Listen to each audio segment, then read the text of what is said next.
ओम नमः शिवाय साथियों, मैं प्रदीप सिंह, फाउंडर ऑफ अनंत विजय सेवा संस्थान। साथियों, आज आपको मैं सुंदरकांड का हिंदी अर्थ सुनाऊंगा। तो सुंदरकांड रामचरितमानस का पंचम सोपान है।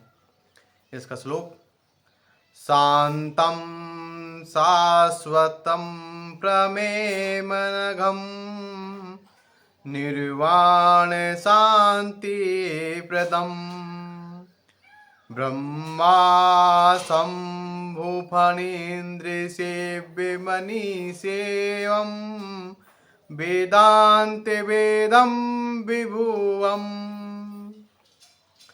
रामाख्यं जगदीश्वरं सुरगुरुं मायामनुष्यं हरि वन्देयं करुणाकरं रघुवरं भूपालचूडामणि नान्यास्पृहा रघुपते हृदयस्मदीये सत्यं वदामि च भवानखिलान्तरात्मा भक्तिं प्रियच्छ रघुपुङ्गं निर्भराम् कामादिदोषरहितं कुरु मानसं च अतुलित बलिधामं हेमशैलाभिदेहं धनुजवनकृशानुं ज्ञानिनां निगण्यं सकलगुणनिधानं वानराणामधीशं रघुपतिप्रियभक्तं वातजातं नमामि।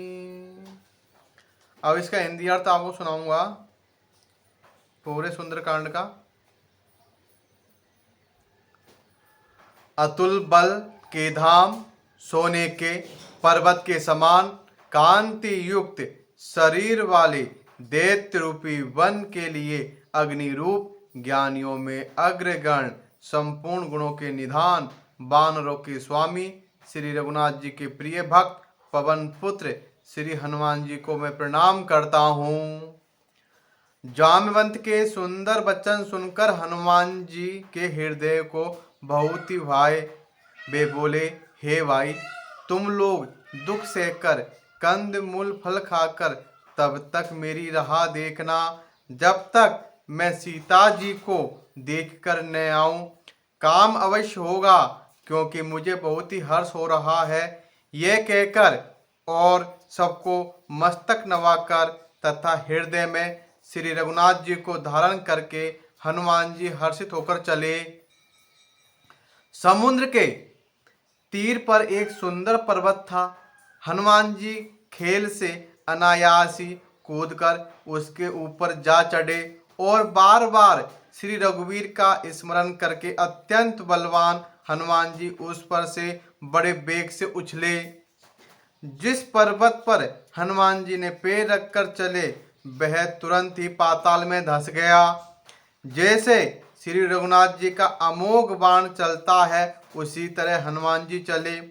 समुद्र ने उन्हें श्री रघुनाथ जी का दूत समझकर मेनाक पर्वत से कहा, हे मेनाक, तू इनकी थकावट दूर करने वाले हो, इन्हें विश्राम दे दो। हनुमान जी ने उसे हाथ से छू दिया, फिर प्रणाम करके कहा, हे भाई, श्री रामचंद्र जी का काम किए बिना मुझे विश्राम कहाँ। देवताओं ने पवन पुत्र हनुमान जी को जाते हुए देखा। उनकी विशेष बल बुद्धि को जानने के लिए उन्होंने सुरसा नामक सर्पों की माता को भेजा। उसने आकर हनुमान जी से ये बात कही, आज देवताओं ने मुझे भोजन दिया है। यह वचन सुनकर पवन कुमार हनुमान जी ने कहा, श्री राम जी का कार्य करके मैं लौट आऊं और सीता जी की खबर प्रभु को सुना दूं, तब मैं आकर तुम्हारे मुंह में घुस जाऊंगा, तुम मुझे खा लेना। हे माता, मैं सत्य कहता हूँ, अभी मुझे जाने दो। जब किसी भी उपाय से उसने जाने नहीं दिया, तब हनुमान जी ने कहा, तो फिर मुझे खाने ले। उसने योजन भर 4 कोस में मुंह फैलाया, तब हनुमान जी ने अपने शरीर को उससे दूना बढ़ा लिया। उसने 16 योजन मुख किया, हनुमान जी ने तुरंत ही 32 योजन के हो गए। जैसे जैसे सुरसा मुख का विस्तार बढ़ाती गई, हनुमान जी उसका दूना रूप दिखलाते थे। उसने 100 योजन मुख किया, तब हनुमान जी ने बहुत ही छोटा रूप धारण कर लिया और वे उसके मुख में घुसकर तुरंत ही बाहर निकल आए और उसे सिर नवाकर विदा मांगने लगे। उसने कहा, मैं तुम्हारे बुद्धि बल का भेद पा लिया, जिसके लिए देवताओं ने मुझे भेजा था। तुम श्री रामचंद्र जी का सब कार्य करोगे, क्योंकि तुम बल बुद्धि के भंडार हो। ये आशीर्वाद देकर वह चली गई। तब हनुमान जी हर्षित होकर चले। समुद्र में एक राक्षसी रहती थी। वह माया करके आकाश में उड़ते हुए पक्षियों को पकड़ लेती थी। आकाश में जो जीव जंतु उड़ा करते थे, वह जल में उनकी परछाई देखकर उस परछाई को पकड़ लेती थी, जिससे वे उड़ नहीं सकते थे और जल में गिर पड़ते थे। इस प्रकार वह सदा आकाश में उड़ने वाले जीवों को खाया करती थी। उसने वही छल हनुमान जी से भी किया। हनुमान जी तुरंत ही उसका कपट पहचान लिया। पवन पुत्र धीर बुद्धि वीर श्री हनुमान जी उसको मारकर समुद्र के पार गए। वहां जाकर उन्होंने वन की शोभा देखी। मधु के लोभ से भौरे गुंजार कर रहे थे। अनेकों प्रकार के वृक्ष फल फूल से शोभित है। पक्षी और पशुओं के समूहों को देखकर तो वे मन में बहुत प्रसन्न हुए। सामने एक विशाल पर्वत देखकर हनुमान जी भय त्याग कर उस पर दौड़कर जा चढ़े। शिव जी कहते हैं, हे उमा, इसमें बानर हनुमान की कुछ बड़ाई नहीं है। ये प्रभु का प्रताप है, जो काल को भी खा जाता है। पर्वत पर चढ़कर उन्होंने लंका देखी। बहुत ही बड़ा किला है, कुछ कहा नहीं जाता। वह अत्यंत ऊंचा है। उसके चारों ओर समुद्र सोने के परकोटे का परम प्रकाश हो रहा था। विचित्र मणियों से जड़ा हुआ सोने का परकोटा, उसके अंदर बहुत से सुंदर सुंदर घर है। चौराहे, बाजार, सुंदर मार्ग और गलियां है। सुंदर नगर बहुत प्रकार से सजा हुआ है। हाथी, घोड़े, खच्चरों समूह तथा पैदल और रथों के समूह को कौन गिन सकता है। अनेक रूपों के राक्षसों के दल है। उनकी अत्यंत बलवती सेना वर्णन करते नहीं बनती। वन, बाग, उपवन, फूलवाड़ी, तालाब, कुएं, बावड़ियां सुशोभित है। मनुष्य, नाग, देवता और गंधर्वों की कन्याएं अपने सौंदर्य से मुनियों के भी मन को मोह लेती है। कहीं पर्वत के समान विशाल शरीर वाले बड़े बलवान मल्ल गरज रहे हैं। वे अनेकों अखाड़ों में बहुत प्रकार से भिड़ते और एक दूसरे को ललकारते हैं। भयंकर शरीर वाले करोड़ों योद्धा यत्न करके नगर की चारों दिशाओं में रखवाली करते हैं। कहीं दुष्ट राक्षस भैंसों, मनुष्यों, गायों, गधों और बकरों को खा रहे हैं। तुलसीदास ने इनकी कथा इसलिए कुछ थोड़ी सी कही है कि ये निश्चय ही श्री रामचंद्र जी के बाण रूपी तीर्थ में शरीर को त्याग कर परम गति पावेंगे। नगर के बहुसंख्यक रखवालों को देखकर हनुमान जी ने मन में विचार किया कि अत्यंत छोटा रूप धरूं और रात के समय नगर में प्रवेश करूं। हनुमान जी मच्छर के समान छोटा सा रूप धारण कर नर रूप से लीला करने वाले भगवान श्री रामचंद्र जी का स्मरण करके लंका को चले। लंका के द्वार पर लंकनी नाम की एक राक्षसी रहती थी।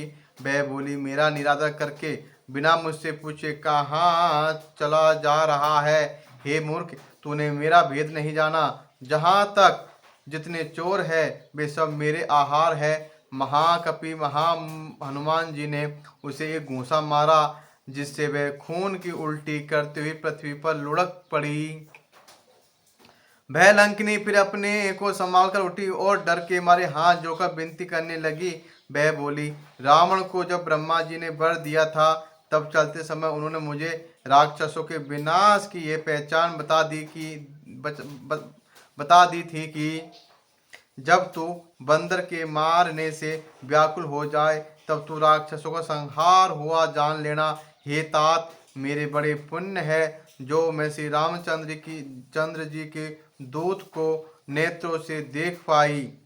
हे तात, स्वर्ग और मोक्ष सब सुखों को तराजू के एक पलड़े में रखा जाए तो भी वे सब मिलकर दूसरे पलड़े पर रखे हुए उस सुख के बराबर नहीं हो सकते जो क्षण मात्र के सत्संग से होता है। अयोध्यापुरी के राजा श्री रघुनाथ जी को हृदय में रखे हुए नगर में प्रवेश करके सब काम कीजिए। उसके लिए विष अमृत को जाता है, शत्रु मित्रता करने लगता है, समुद्र गाय के खुर के बराबर हो जाता है, अग्नि में शीतलता आ जाती है, और हे गरुड़ जी, सुमेरु पर्वत उसके लिए रज के समान हो जाता है। जिसे श्री रामचंद्र जी ने एक बार कृपा करके देख लिया, तब हनुमान जी ने बहुत ही छोटा रूप धारण किया और भगवान का स्मरण करके नगर में प्रवेश किया। उन्होंने एक एक महल की खोज की, जहाँ तहाँ असंख्य योद्धा देखे। फिर वे रावण के महल में गए। वह अत्यंत विचित्र था, जिसका वर्णन नहीं हो सकता। हनुमान जी उस रावण को शयन किए देखा, परंतु महल में जानकी नहीं दिखाई दी। फिर एक सुंदर महल दिखाई दिया, वहाँ भगवान का एक अलग मंदिर बना हुआ था। वह महल श्री राम जी के आयुध धनुष बाण के चिन्हों से अंकित था। उसकी शोभा वर्णन नहीं की जा सकती। वहाँ नवीन नवीन तुलसी के वृक्ष समूहों को देखकर कपिराज श्री हनुमान जी हर्षित हुए। लंका तो राक्षसों के समूह का निवास स्थान है, यहाँ सज्जन साधु पुरुष का निवास कहाँ। हनुमान जी मन में इस प्रकार तर्क करने लगे। उसी समय विभीषण जी जागे। उन्होंने राम नाम का स्मरण किया। हनुमान जी ने उन्हें सज्जन जाना और हृदय में हर्षित हुए। हनुमान जी ने विचार किया कि इनसे हट करके अपनी ओर से ही परिचय करूंगा, क्योंकि साधु से कार्य की हानि नहीं होती। ब्राह्मण का रूप धारण करके हनुमान जी ने उन्हें वचन सुनाए। सुनते ही विभीषण जी उठकर वहां आए, प्रणाम करके कुशल पूछी और कहा कि हे ब्राह्मण देव, अपनी कथा समझाकर कहिए। क्या आप हरि भक्तों में से कोई है? क्योंकि आपको देखकर मेरे हृदय में अत्यंत प्रेम उमड़ रहा है। अथवा क्या आप दीनों से प्रेम करने वाले स्वयं श्री राम जी ही हैं, जो मुझे बड़े भागी बनाने आए हैं? तब हनुमान जी ने श्री रामचंद्र जी की सारी कथा कहकर अपना नाम बताया। सुनते ही दोनों के शरीर पुलकित हो गए और श्री राम जी के गुण समूह का स्मरण करके दोनों मन में मग्न हो गए। विभीषण जी ने कहा, हे पवन पुत्र, मेरी रहनी सुनो। मैं यहाँ वैसे ही रहता हूँ जैसे दांतों के बीच में बेचारी जीव। हे तात, मुझे अनाथ जानकर सूर्य कुल के नाथ श्री रामचंद्र जी क्या कभी मुझ पर कृपा करेंगे? मेरी तामसी शरीर होने से साधन तो कुछ बनता नहीं, और न मन में श्री रामचंद्र जी के चरण कमलों में प्रेम ही है। परंतु हे हनुमान, अब मुझे विश्वास हो गया कि श्री राम जी की मुझ पर कृपा है, क्योंकि हरि की कृपा बिना संत नहीं मिलते। जब श्री रघुवीर कृपा की है, तभी तो आपने मुझे हट करके अपनी ओर से दर्शन दिए। हनुमान जी ने कहा, हे विभीषण, सुनिए, प्रभु की यही रीति है कि वे सेवक पद दय सदा ही प्रेम किया करते हैं। भला कहिए, मैं ही कौन बड़ा कुलीन हूँ, चंचल बानर हूँ और सब प्रकार से नीच हूँ। प्रातः काल जो हम लोगों का नाम ले ले तो उस दिन उसे भोजन ना मिले। हे सखा सुनिए, मैं ऐसा अधम हूँ, पर श्री रामचंद्र जी तो मुझ पर भी कृपा की है। भगवान के गुणों का स्मरण करके हनुमान जी के दोनों नेत्रों में जल भर आया। जो जानते हुए भी कि ऐसे स्वामी को भुलाकर विषयों के पीछे भटकते फिरते हैं, वे दुखी क्यों न हो। इस प्रकार श्री राम जी के गुण समूहों को कहते हुए उन्होंने अनिर्वचनीय शांति प्राप्त की। फिर विभीषण जी ने श्रीनाथ जी की जिस प्रकार वहाँ लंका में रहती थी वह सब कथा कही। तब हनुमान जी ने कहा, हे भाई सुनो, मैं जानकी माता को देखना चाहता हूँ। विभीषण जी ने माता के दर्शन की सब युक्तियाँ कह सुनाई। तब हनुमान जी विदा लेकर चले, फिर वहीं पहले का मशक सरीखा रूप धर कर वहां गए जहां अशोक वन में सीता जी रहती थी। सीता जी को देखकर हनुमान जी ने उन्हें मन ही में प्रणाम किया। उन्हें बैठे ही बैठे रात्रि के चारों पहर बीत जाते हैं। शरीर दुबला हो गया, सिर पर जटाओं की एक बेली है। हृदय में श्री रघुनाथ जी के गुण समूह का जाप करती रहती है। श्री जानकी जी की नेत्रों को अपने चरणों में लगाए हुए नीचे की ओर देख रही है और मन श्री राम जी के चरण कमलों में लीन है। जानकी जी को दीन दुखी देखकर पवन पुत्र हनुमान जी बहुत दुखी हुए। हनुमान जी वृक्ष के पत्तों में छिपे रहे और विचार करने लगे कि हे भाई, क्या करूं, इनका दुख कैसे दूर करूं। उसी समय बहुत सी स्त्रियां साथ लिए सज धज कर रावण वहां आया। उस दुष्ट ने सीता जी को बहुत प्रकार से समझाया, साम दान भय और भेद दिखलाया। रावण ने कहा, हे सुमुखी, हे सयानी, सुनो, मंदोदरी आदि सब रानियों को मैं तुम्हारी दासी बना दूंगा। ये मेरा प्रण है, तुम एक बार मेरी ओर देखो तो सही। अपने परम स्नेही कौशलाधीश श्री रामचंद्र जी का स्मरण करके जानकी जी तिनके की आड़ करके कहने लगी, हे दशमुख सुन, जुगनू के प्रकाश से कभी कमलिनी खिल सकती है। जानकी जी फिर कहती है, तू अपने लिए भी ऐसा ही मन में समझ ले। रे दुष्ट, तुझे श्री रघुवीर के बाण की खबर नहीं है। रे पापी, तू मुझे सुने में हर लाया है। रे अधम निर्लज, तुझे लज्जा नहीं आती। अपने को जुगनू के समान और रामचंद्र जी को सूर्य के समान सुनकर और सीता जी के कठोर वचनों को सुनकर रावण तलवार निकालकर बड़े गुस्से में आकर बोला, सीता, तूने मेरा अपमान किया है, मैं तेरा सिर इस कठोर कृपाण से काट डालूंगा, नहीं तो अभी भी जल्दी मेरी बात मान ले। हे सुमुखी, नहीं तो जीवन से हाथ धोना पड़ेगा। सीता जी ने कहा, हे दशग्रीवा, प्रभु की भुजा जो श्याम कमल की माला के समान सुंदर और हाथी की सूंड के समान पुष्ट और विशाल है, या तो वह भुजा ही मेरे कंठ में पड़ेगी या तेरी भयानक तलवार ही। रे सठ, सुन, यही मेरा सच्चा प्रण है। सीता जी कहती है, हे चंद्रहास, श्री रघुनाथ जी के विरह की अग्नि से उत्पन्न मेरी बड़ी भारी जलन को तू हर ले। हे तलवार, तू शीतल, तीव्र और श्रेष्ठ धारा बहाती, अर्थात तेरी धारा ठंड और तेज है, तू मेरे दुख के बोझ को हर ले। सीता जी के ये वचन सुनते ही वह मारने दौड़ा। तब वह दानव की पुत्री मंदोदरी ने नीति कहकर उसे समझाया। तब रावण ने सब राक्षसियों को बुलाकर कहा कि जाकर सीता को बहुत प्रकार से भय दिखलाओ।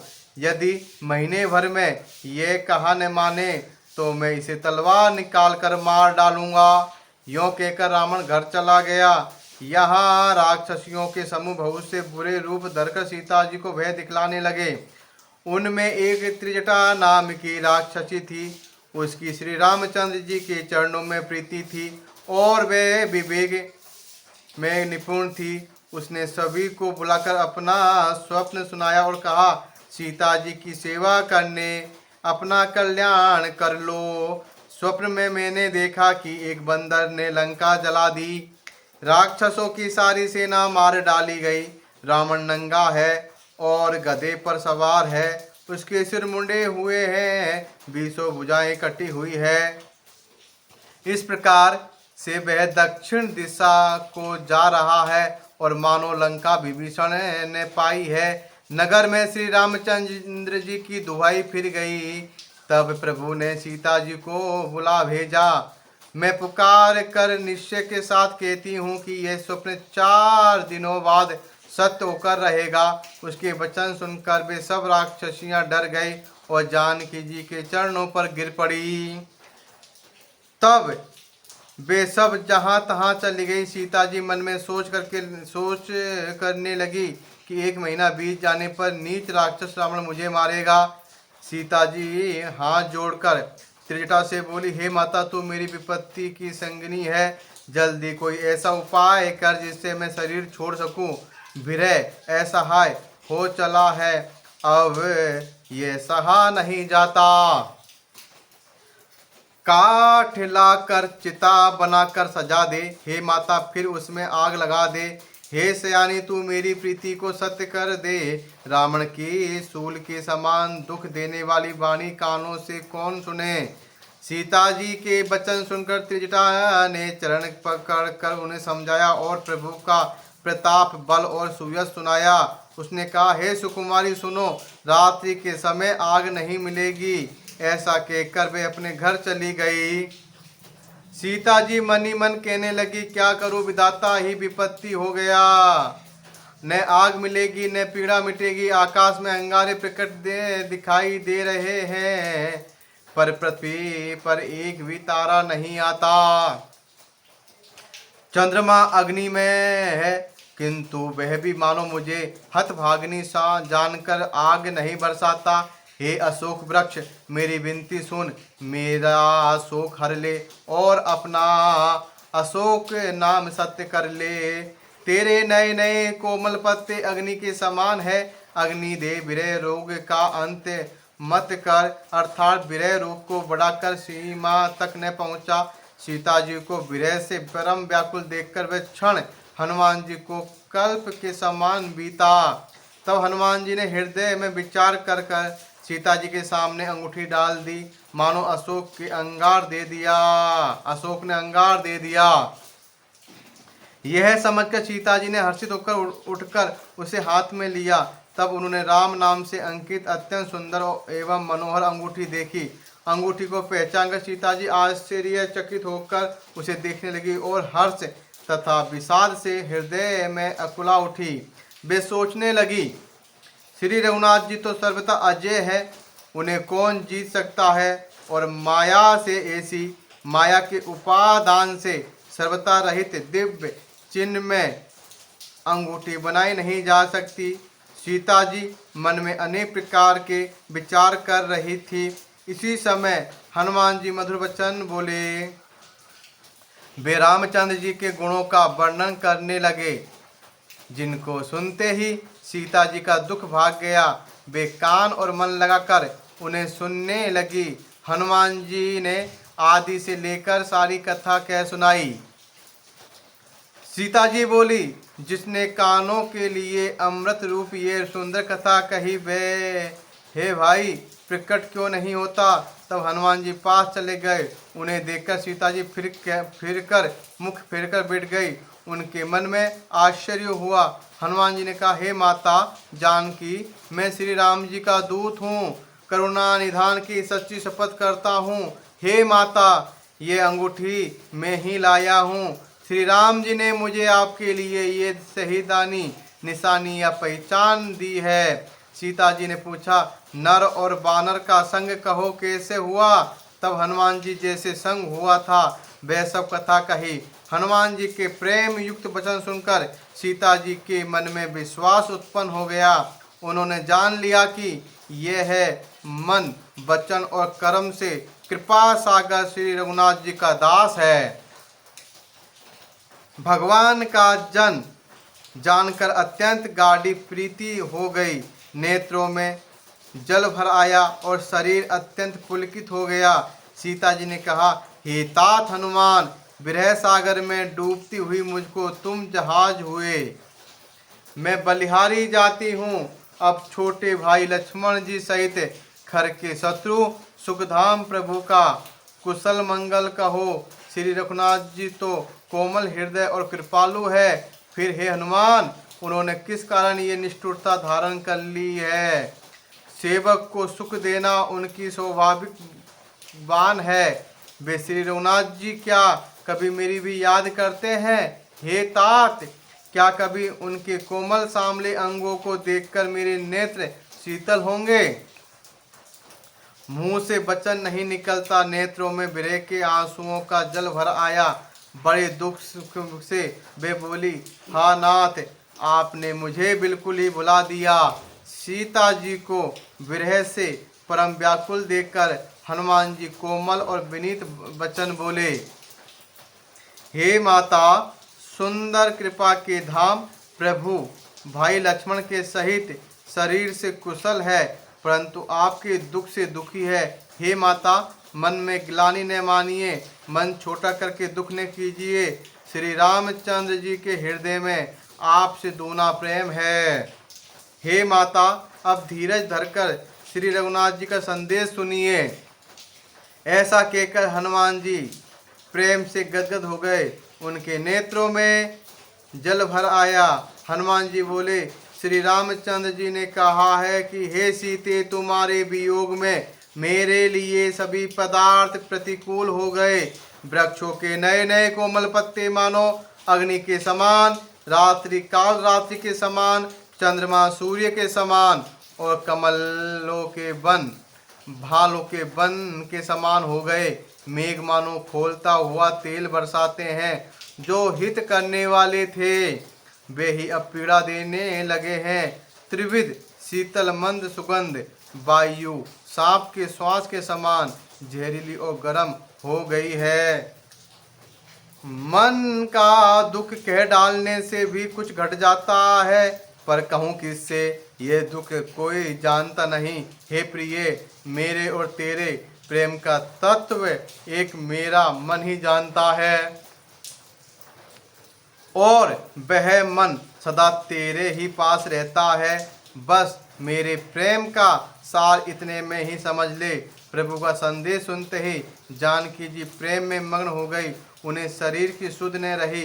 हनुमान जी ने कहा, हे माता, हृदय में धैर्य धारण करो और सेवक को सुख देने वाले श्री राम जी का स्मरण करो। श्री रघुनाथ जी की प्रभुता को हृदय में लाओ और मेरे वचन सुनकर कायरता छोड़ दो। राक्षसों के समूह पतंगों के समान और श्री रघुनाथ जी के बाण अग्नि के समान है। हे माता, हृदय में धैर्य धारण करो और राक्षसों को जला ही समझो। श्री रामचंद्र जी ने यही खबर पाई होती तो वे विलंब न करते। हे जानकी जी, राम बाण रूपी सूर्य के उदय होने पर राक्षसों की सेना रूपी अंधकार कहाँ रह सकता है। हे माता, मैं आपको अभी यहाँ से लिवा जाऊं, पर श्री रामचंद्र जी की शपथ है, मुझे प्रभु की आज्ञा नहीं है। हे माता, कुछ दिन और धीरज धरो। श्री रामचंद्र जी वानरों सहित यहाँ आवेंगे और राक्षसों को मारकर आपको ले जाएंगे। नारद आदि तीनों लोकों में आपका यश गावेंगे। सीता जी ने कहा, हे पुत्र, सभी वानर तुम्हारे ही समान होंगे। राक्षस तो बड़े बलवान योद्धा है, अतः मेरे हृदय में बड़ा भारी संदेह होता है कि तुम जैसे बंदर राक्षसों को कैसे जीतेंगे। ये सुनकर हनुमान जी ने अपना शरीर प्रकट किया। सोने के पर्वत सुमेरु के आकार का अत्यंत विशाल शरीर था, जो युद्ध में शत्रुओं के हृदय में भय उत्पन्न करने वाला अत्यंत बलवान और वीर था। तब उसे देखकर सीता जी के मन में विश्वास हुआ। हनुमान जी ने फिर छोटा रूप धारण कर लिया। हे माता, सुनो, वानरों में बहुत बल बुद्धि नहीं होती, परंतु प्रभु के प्रताप से बहुत छोटा सर्प भी गरुड़ को खा सकता है। अत्यंत निर्बल भी महान बलवान को मार सकता है।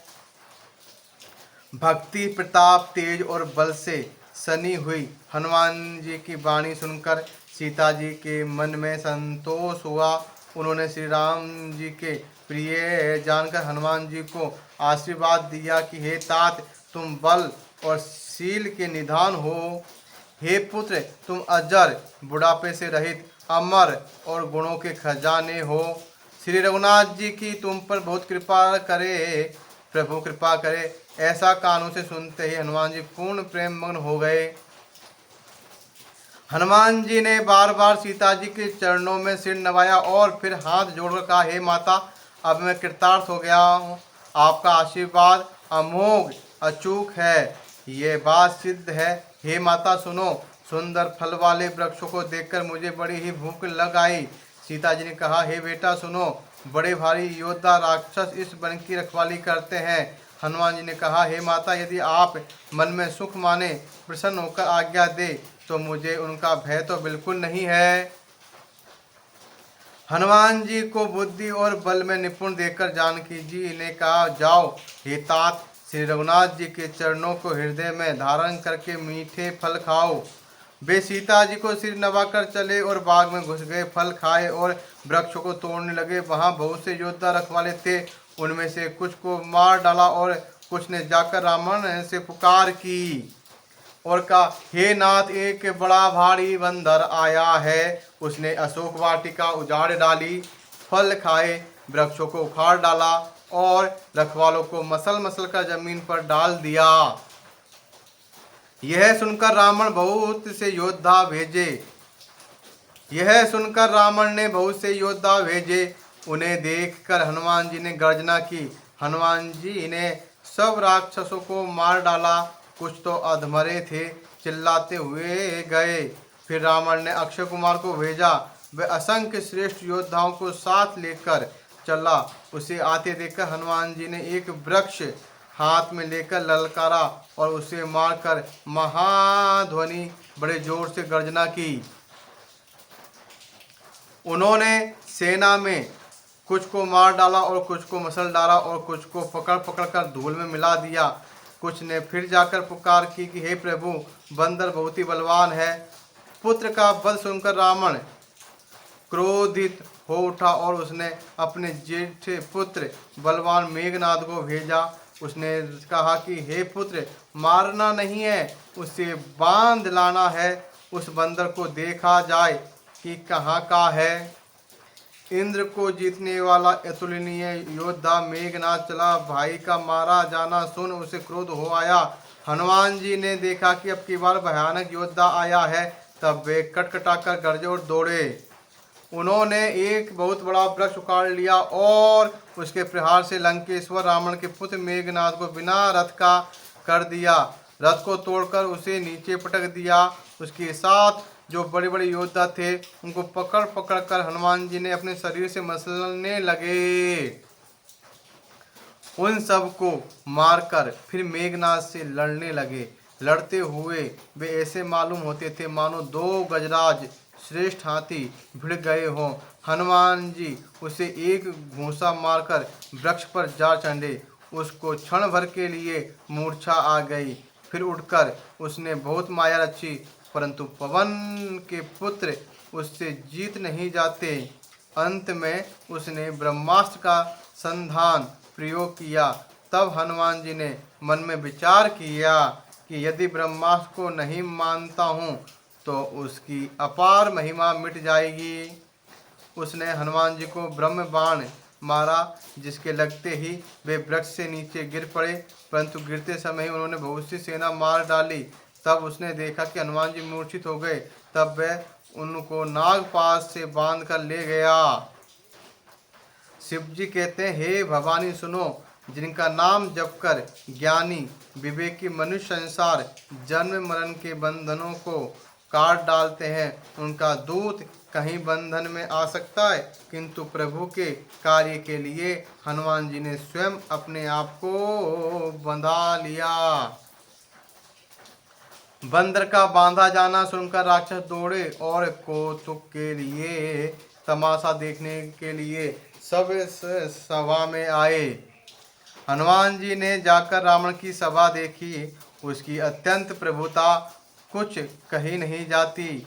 देवता और दिक्पाल हाथ जोड़े बड़ी नम्रता के साथ भयभीत हुए सब रावण की भौंत ताक रहे हैं, उसका रुख देख रहे हैं। उसका ऐसा प्रताप देखकर भी हनुमान जी के मन में जरा भी डर नहीं हुआ। वे ऐसे निशंक खड़े रहे जैसे सर्पों के समूह में गरुड़ निशंक निर्भय रहते हैं। हनुमान जी को देखकर रावण दुर्वचन कहता हुआ खूब हंसा। फिर पुत्र वध का स्मरण किया तो उसके हृदय में विषाद उत्पन्न हो गया।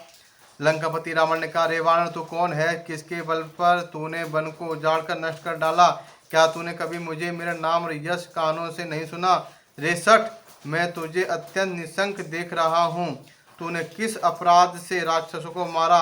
रे मूर्ख, बता, क्या तुझे प्राण जाने का भय नहीं है? हनुमान जी ने कहा, हे रावण सुन, जिनका बल पाकर माया संपूर्ण ब्रह्मांड के समूहों की रचना करती है, जिनके बल से 10 शीश ब्रह्मा विष्णु महेश सृष्टि का सृजन पालन और संहार करते हैं, जिनके बल से सहस्त्र मुख वाले शेष जी पर्वत और वन सहित समस्त ब्रह्मांड सिर पर धारण करते हैं, जो देवताओं की रक्षा के लिए नाना प्रकार की देह धारण करते हैं, और जो तुम्हारे जैसे मूर्खों को शिक्षा देने वाले हैं, जिन्होंने शिव जी के कठोर धनुष को तोड़ डाला और उसी के साथ राजाओं के समूह का गर्भ चूर्ण कर दिया, जिन्होंने खर दूषण त्रिशिरा और बाली को मार डाला, जो सब के सब अतुलनीय बलवान थे, जिनके लेस मात्र बल से तुमने समस्त चराचर जगत को जीत लिया, और जिनकी प्रिय पत्नी को तुम हर लाए हो। मैं उन्हीं का दूत हनुमान हूँ। मैं तुम्हारी प्रभुता को खूब जानता हूँ। सहस्त्र बाहु से तुम्हारी लड़ाई हुई थी और बाली से युद्ध करके तुमने यश प्राप्त किया। हनुमान जी के वचन सुनकर रावण ने हंसकर बात टाल दी। हे स्वामी, मुझे भूख लगी थी, मैंने फल खाए और बानर स्वभाव के कारण वृक्ष तोड़े हैं। हे मालिक, हे निशाचरों के मालिक, देह सबको परम प्रिय है। कुमार्ग पर चलने वाले राक्षस जब मुझे मारने लगे, तब जिन्होंने मुझे मारा उनको मैंने भी मारा। उस पर तुम्हारे पुत्र ने मुझको बांध लिया। मुझे अपने बांधे जाने की कुछ भी लज्जा नहीं। मैं तो अपने प्रभु का कार्य करना चाहता हूँ। हे रावण, मैं हाथ जोड़कर तुमसे विनती करता हूँ, तुम अभिमान छोड़कर मेरी सीख सुनो। तुम अपने पवित्र कुल का विचार करके देखो और भ्रम को छोड़कर भक्त भयहारी भगवान को भजो। जो देवता, राक्षस और समस्त चराचर को खा जाता है, वह काल भी जिसके डर से अत्यंत डरता है, उनसे कदापि बैर न करो और मेरे कहने से जानकी जी को दे दो। खर के शत्रु श्री रघुनाथ जी शरणागतों के रक्षक और दया के समुद्र है। शरण जाने पर प्रभु तुम्हारा अपराध भुलाकर तुम्हें अपनी शरण में रख लेंगे। तुम श्री राम जी के चरण कमलों को हृदय में धारण करो और लंका का अचल राज्य करो। ऋषि पुलस्त्य जी का यश निर्मल चंद्रमा के समान है। उस चंद्रमा में तुम कलंक न बनो। राम नाम के बिना वाणी शोभा नहीं पाती। मदमोह को छोड़ विचार कर देखो। हे देवताओं की शत्रु, सब गहनों से सजी हुई सुंदरी स्त्री भी कपड़ों के बिना शोभा नहीं पाती। राम विमुख पुरुष की संपत्ति और प्रभुता रही हुई भी चली जाती है और उसका पाना न पाने समान है। जिन नदियों के मूल में कोई जल स्रोत नहीं है, अर्थात जिन्हें केवल बरसात का ही आसरा है, वे वर्षा भी जाने पर फिर तुरंत ही सूख जाती है। हे रावण सुनो, मैं प्रतिज्ञा करके कहता हूँ कि राम विमुखी की रक्षा करने वाला कोई भी नहीं। हजारों शंकर, विष्णु और ब्रह्मा भी श्री राम जी के साथ द्रोह करने वाले तुमको नहीं बचा सकते। मोह भी जिसका मूल है, ऐसे अज्ञान जनित बहुत पीड़ा देने वाले तम रूप अभिमान का त्याग कर दो और रघुकुल के स्वामी, कृपा के समुद्र भगवान श्री रामचंद्र जी का भजन करो। यद्यपि हनुमान जी ने भक्ति, ज्ञान, वैराग्य और नीति से सनी हुई बहुत सी हित की वाणी कही, तो भी वह महान अभिमानी रावण बहुत हंसकर व्यंग से बोला कि हमें ये बंदर बड़ा ज्ञानी गुरु मिला। ले दुष्ट, तेरी मृत्यु निकट आ गई है। अधम मुझे शिक्षा देने चला। हनुमान जी ने कहा, इससे उल्टा ही होगा, अर्थात मृत्यु तेरी निकट आई है, मेरी नहीं। ये तेरा मति भ्रम बुद्धि का फेर है, मैंने प्रत्यक्ष जान लिया है। हनुमान जी के वचन सुनकर वह बहुत ही कुपित हो गया और बोला, अरे इस मूर्ख का प्राण शीघ्र ही क्यों नहीं हर लेते। सुनते ही राक्षस उन्हें मारने दौड़े। उसी समय मंत्रियों के साथ विभीषण जी वहां आ पहुंचे। उन्होंने सिर नवाकर और बहुत विनय करके रावण से कहा कि दूतों को मारना नहीं चाहिए, ये नीति के विरुद्ध है। हे गोसाई, कोई दूसरा दंड दिया जाए। सबने कहा, भाई ये सलाह उत्तम है। ये सुनते ही रावण हंसकर बोला, अच्छा तो बंदर को अंग भंग कर के भेज दिया जाए।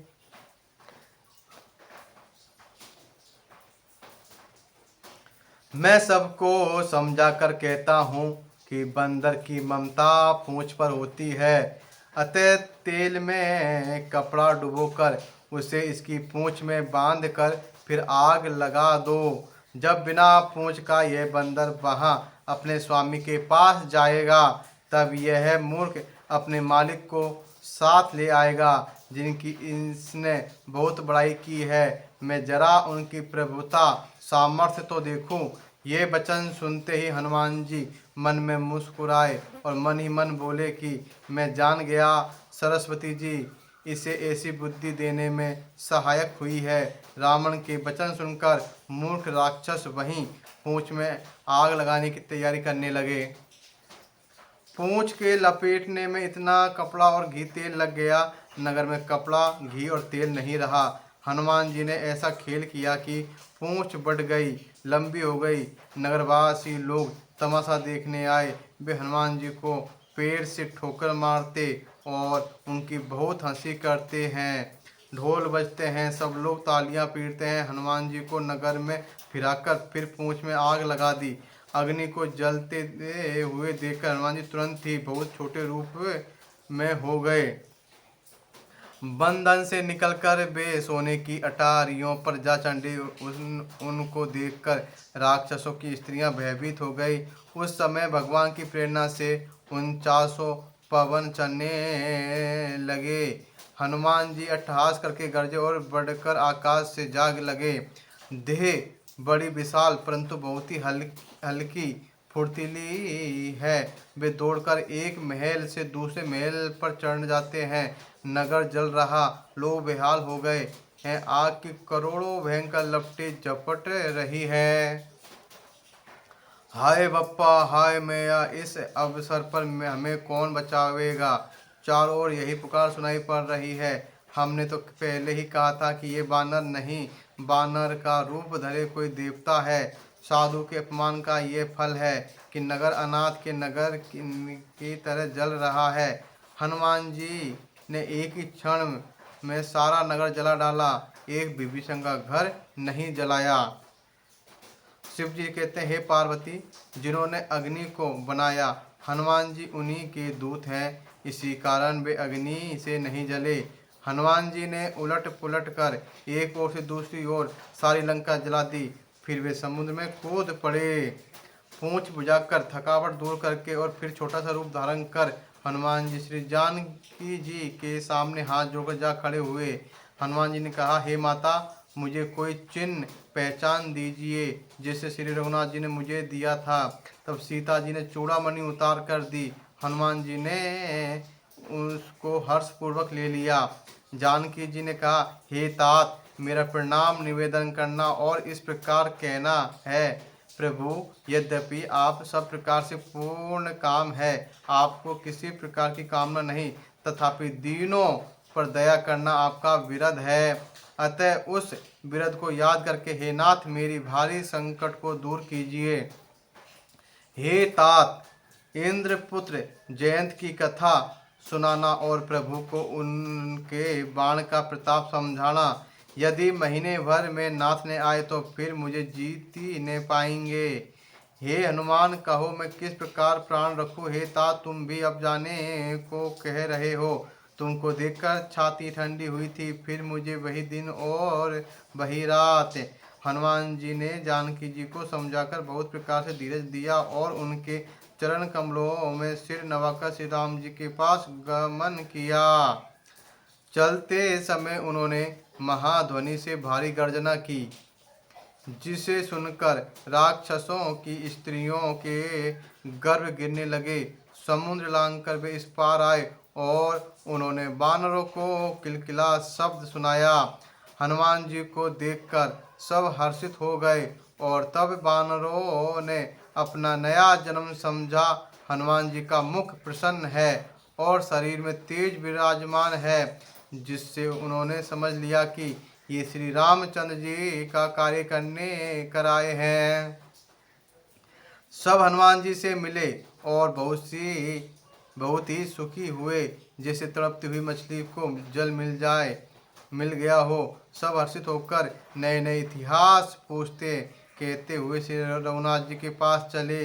तब सब लोग मधुवन के भीतर आए और अंगद की सम्मति से सबने मधुर फल खाए। जब रखवाले बरजने लगे तब घूंसों की मार मारते ही सब रखवाले भाग छूटे। उन सब ने जाकर पुकारा कि युवराज अंगद वन उजाड़ रहे हैं। यह सुनकर सुग्रीव हर्षित हुए कि वानर प्रभु का कार्य कर आए हैं। यदि सीता जी की खबर न पाई होती तो क्या वे मधुवन के फल खा सकते थे। इस प्रकार राजा सुग्रीव मन में विचार कर ही रहे थे कि समाज सहित वानर आ गए। सबने आकर सुग्रीव के चरणों में सिर नवाया। कपिराज सुग्रीव सभी से बड़े प्रेम के साथ मिले। उन्होंने कुशल पूछी। आपके चरणों के दर्शन से सब कुशल है। श्री राम जी की कृपा से विशेष कार्य हुआ है। कार्य में विशेष सफलता हुई है। हे नाथ, हनुमान ने ही सब कार्य किया और सब वानरों के प्राण बचा लिए। यह सुनकर सुग्रीव जी हनुमान जी से फिर मिले और सब वानरों समेत श्री रघुनाथ जी के पास चले। श्री राम जी जब वानरों को कार्य किए हुए आते देखा तब उनके मन में विशेष हर्ष हुआ। दोनों भाई स्फटिक शिला पर बैठे थे। सब वानर जाकर उनके चरणों पर गिर पड़े। दया की राशि श्री रघुनाथ जी सबसे प्रेम सहित गले लगकर मिले और कुशल पूछी। बानरों ने कहा, हे नाथ, आपके चरण कमलों के दर्शन पाने से अब कुशल है। जाम्बेवान ने कहा, हे रघुनाथ जी सुनिए। हे नाथ, जिस पर आप दया करते हैं उसे सदा कल्याण और निरंतर कुशल है। देवता, मनुष्य और मुनि सभी उस पर प्रसन्न रहते हैं। वही विजयी है, वही विनयी है और वही गुणों का समुद्र बन जाता है। उसी का सुंदर यश तीनों लोकों में प्रकाशित होता है। प्रभु की कृपा से सब कार्य हुआ। आज हमारा जन्म सफल हो गया। हे नाथ, पवन पुत्र हनुमान ने जो करनी की उसका 1000 मुखों से भी वर्णन नहीं किया जा सकता। तब जाम्बेवान ने हनुमान जी के सुंदर चरित्र श्री रघुनाथ जी को सुनाए। वे चरित्र सुनने पर कृपा निधि श्री रामचंद्र जी के मन को बहुत ही अच्छे लगे। उन्होंने हर्षित होकर हनुमान जी को फिर हृदय से लगा लिया और कहा, हे तात, कहो सीता किस प्रकार रहती है और अपने प्राणों की रक्षा करती है। हनुमान जी ने कहा, आपका नाम रात दिन पहरा देने वाला है। आपका ध्यान ही किवाड़ है। नेत्रों को अपने चरणों में लगाए रहती है। यही ताला लगा है। फिर प्राण जाए तो किस मार्ग से। चलते समय उन्होंने मुझे चूड़ामणि दी। श्री रघुनाथ जी ने उसे लेकर हृदय से लगा लिया। हनुमान जी ने फिर कहा, हे नाथ, दोनों नेत्रों में जल भरकर जानकी जी ने मुझसे कुछ वचन कहे। छोटे भाई समेत प्रभु के चरण पकड़ना और कहना कि आप दीन बंधु हैं, शरणागत के दुखों को हरने वाले हैं और मैं मन वचन और कर्म से आपके चरणों की अनुरागिनी हूँ। फिर स्वामी, आपने मुझे किस अपराध से त्याग दिया। हाँ, एक दोष में अपना मानती हूँ कि आपका वियोग होते ही मेरे प्राण नहीं चले गए, किंतु हे नाथ, यह तो नेत्रों का अपराध है जो प्राणों के निकलने में हठपूर्वक बाधा देते हैं। विरह अग्नि है, शरीर रुई है और श्वास पवन है। इस प्रकार अग्नि और पवन का संयोग होने से ये शरीर क्षण मात्र में जल सकता है, परंतु नेत्र अपने हित के लिए प्रभु का स्वरूप देखकर सुखी होने के लिए जल आंसू बरसाते हैं, जिससे विरह की आग से भी देह जलने नहीं पाती। सीता जी की विपत्ति बहुत बड़ी है। हे दीन दयालु, वह बिना कही ही अच्छी है। कहने से आपको बड़ा क्लेश होगा। हे करुणा निधान, उनका एक एक पल कल्प के समान बीतता है। अतः हे प्रभु, तुरंत चलिए और अपनी भुजा के बल से दुष्टों के दल को जीतकर सीता जी को ले आइए। सीता जी का दुख सुनकर सुख के धाम प्रभु के कमल नेत्रों में जल भर आया और वे बोले, मन वचन और शरीर से जिसे मेरी ही गति, मेरा ही आश्रय है, उसे क्या स्वप्न में भी विपत्ति हो सकती है। हनुमान जी ने कहा, हे प्रभु, विपत्ति तो वही है जब आपका भजन स्मरण न हो। हे प्रभु, राक्षसों की बात ही कितनी है, आप शत्रु को जीतकर जानकी जी को ले आवेंगे। भगवान कहने लगे, हे हनुमान सुन, तेरे समान मेरा उपकारी देवता, मनुष्य अथवा मुनि कोई भी शरीरधारी नहीं है। मैं तेरा प्रत्युपकार बदले में उपकार तो क्या करूं, मेरा मन भी तेरे सामने नहीं हो सकता। हे पुत्र सुन, मैंने मन में खूब विचार करके देख लिया कि मैं तुझसे ऋण नहीं हो सकता। देवताओं के रक्षक प्रभु बार बार हनुमान जी को देख रहे हैं। नेत्रों में प्रेमाश्रुओं का जल भरा है और शरीर अत्यंत पुलकित है।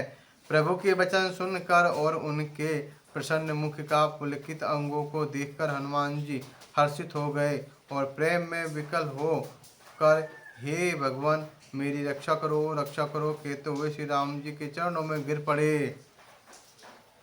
प्रभु उनको बार बार उठाना चाहते हैं, परंतु प्रेम में डूबे हुए हनुमान जी को चरणों से उठना सुहाता नहीं है। प्रभु का कर कमल हनुमान जी के सिर पर है। उस स्थिति का स्मरण करके शिव जी प्रेम मग्न हो गए। फिर मन को सावधान करके शंकर जी अत्यंत सुंदर कथा कहने लगे। हनुमान जी को उठाकर प्रभु ने हृदय से लगाया और हाथ पकड़कर अत्यंत निकट बैठा लिया। हे हनुमान, बताओ तो, रावण द्वारा सुरक्षित लंका और उसके बड़े बांके किले को तुमने किस तरह जलाया। हनुमान जी ने प्रभु को प्रसन्न जाना और वे अभिमान रहित वचन बोले। बंदर का बस यही बड़ा पुरुषार्थ है कि वह एक डाल से दूसरी डाल पर चला जाता है। मैंने जो समुद्र लांघकर सोने का नगर जलाया और राक्षसों को मारकर अशोक वन को उजाड़ डाला, ये सब तो है श्री रघुनाथ जी आप ही की प्रताप है। हे नाथ, इससे में मेरी प्रभुता बड़ाई कुछ भी नहीं है। हे प्रभु, जिस पर आप प्रसन्न हो उसके लिए कुछ भी कठिन नहीं। आपके प्रभाव से रुई, जो स्वयं बहुत जल्दी जल जाने वाली वस्तु है, बड़वा नल को निश्चय ही जला सकती है, अर्थात असंभव भी संभव हो सकता है। हे नाथ, मुझे अत्यंत सुख देने वाली अपनी निश्चल भक्ति कृपा करके दीजिए। हनुमान जी की अत्यंत सरल वाणी सुनकर हे भवानी, तब प्रभु श्री रामचंद्र जी ने एवमस्तु, ऐसा ही हो कहा। हे उमा, जिसने श्री राम जी का स्वभाव जान लिया, उसे भजन छोड़कर दूसरी बात ही नहीं सुहाती। यह स्वामी सेवक का संवाद जिसके हृदय में आ गया, वही श्री रघुनाथ जी के चरणों की भक्ति पा गया। प्रभु के वचन सुनकर वानर गण कहने लगे, कृपालु आनंद कंद श्री राम जी की जय हो, जय हो, जय हो। तब श्री रघुनाथ जी ने कपिराज सुग्रीव को बुलाया और कहा, चलने की तैयारी करो। अब विलंब किस कारण किया जाए, वानरों को तुरंत आज्ञा दो। भगवान की यह लीला। रावण वध की तैयारी देखकर बहुत से फूल बरसात और हर्षित होकर देवता आकाश से अपने अपने लोक को चले। वानर राज सुग्रीव ने शीघ्र ही वानरों को बुलाया। सेनापतियों के समूह आ गए।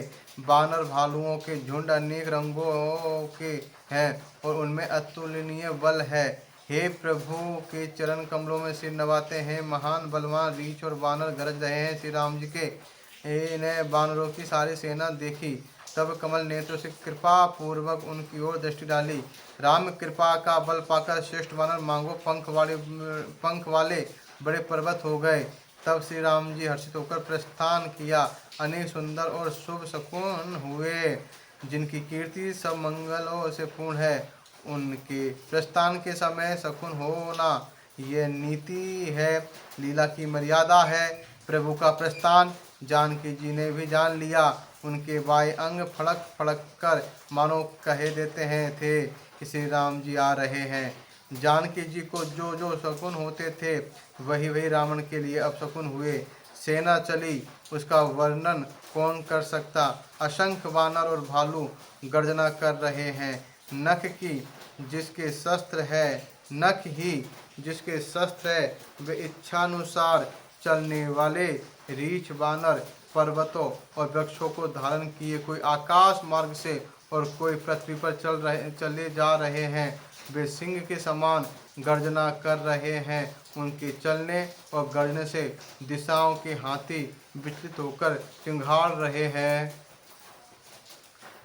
दिशाओं के हाथी चिंघाड़ने लगे, पृथ्वी रोने लगी, पर्वत चंचल हो गए, कांपने लगे और समुद्र खलबला उठे। गंधर्व, देवता, मुनि, नाग, किन्नर सब के सब मन में हर्षित हुए कि अब हमारे दुख टल गए। अनेकों करोड़ भयानक वानर योद्धा कटकटा रहे हैं और करोड़ों ही दौड़ रहे हैं। प्रबल प्रताप कौशलनाथ श्री रामचंद्र जी की जय हो, ऐसा पुकारते हुए वे उनके गुण समूहों को गा रहे हैं। उदार परम श्रेष्ठ एवं महान सर्पराज शेष जी भी सेना का बोझ नहीं सह सकते। वे बार बार मोहित हो जाते हैं, घबरा जाते हैं और पुनः पुनः कच्छप की कठोर पीठ को दांतों से पकड़ते हैं।